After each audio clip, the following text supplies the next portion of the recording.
The theory of multiple intelligences. For many years, IQ has been used to rate intelligence. Shakira has an IQ of 140, which almost makes her a genius. Bill Gates' IQ is said to be between 160 and 170, easily a genius. Most of us, though, have an IQ of between 85 and 115. According to this system, intelligence is easy to quantify.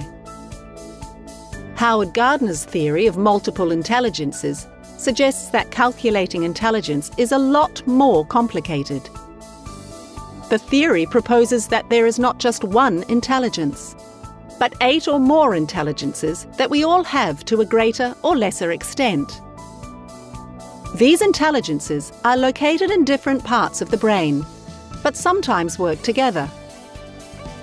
They consist of spatial, bodily kinesthetic, musical, linguistic, logical mathematical, interpersonal, intrapersonal, and naturalistic. Each intelligence is a skill which people are good at.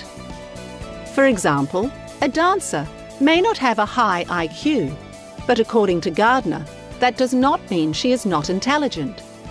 She has bodily kinesthetic intelligence. She has the ability to move her body on a stage, where the movements she makes create a performance. We have all of the various intelligences to some extent.